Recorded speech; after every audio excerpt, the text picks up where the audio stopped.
Lei de Segurança Nacional foi um termo bastante escutado ultimamente no noticiário. Um deputado federal e um estudante foram presos e várias pessoas estão sendo investigadas por ações que supostamente se encaixam na Lei de Segurança Nacional.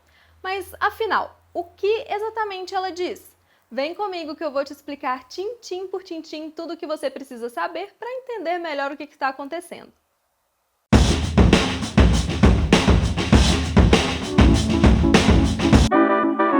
A Lei de Segurança Nacional foi decretada no dia 14 de dezembro de 1983, ou seja, antes da Constituição de 88, e foi recepcionada pela nova Carta Magna. Ela prevê como crime de segurança nacional aqueles que lesam ou expõem a perigo de lesão a integridade territorial e a soberania nacional, o regime representativo e democrático, a federação e o Estado de Direito e a pessoa dos chefes dos poderes da União. Críticas de especialistas. O texto em vigor atualmente tem 35 artigos que nunca foram modificados desde a redação original, feita há quase 40 anos em um período em que o Brasil ainda vivia em uma ditadura.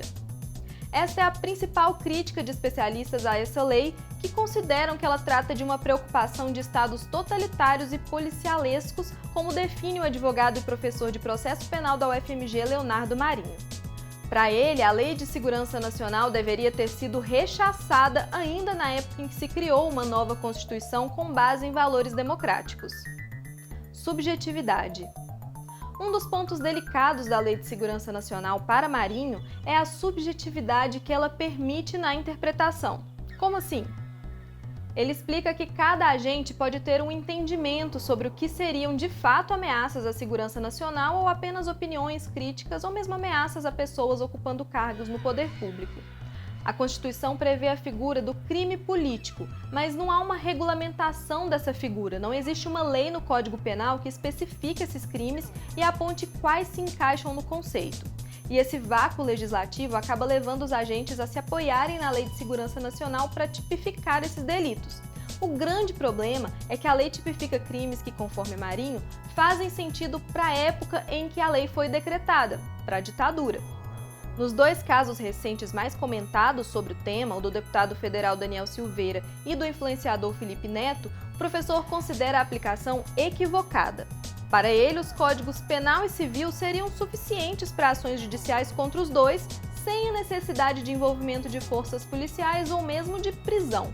A figura do crime político serviria como base para qualificar crimes comuns cometidos contra nomes ligados às instituições democráticas.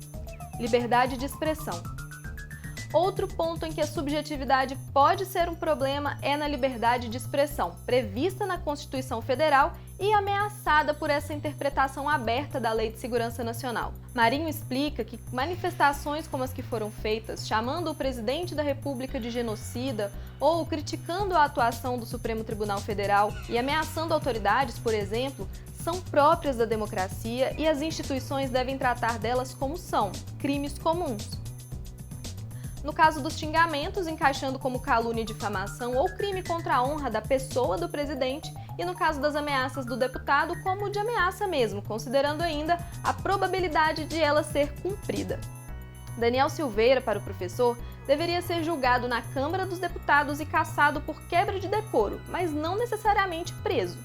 E no caso de Felipe Neto e outros que estão sendo processados por críticas à pessoa do presidente, Marinho considera que eles só deveriam responder na justiça se houvesse excesso, ponderando que não se pode criminalizar nem a opinião nem a crítica, que são tuteladas pelo Estado de Direito.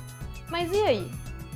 Bom, esse é um entendimento que vários grupos de advogados e juristas têm sobre a Lei de Segurança Nacional.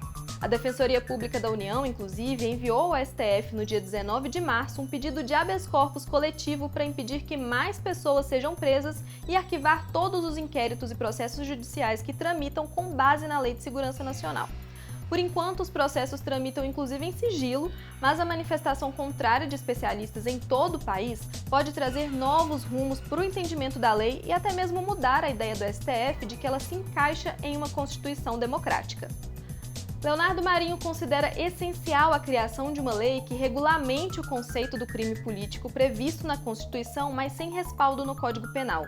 Se seguir o que acontece fora do país, essa legislação daria conta de proteger contra lesões a instituições democráticas, ao exercício regular de algumas funções e ao processo eleitoral.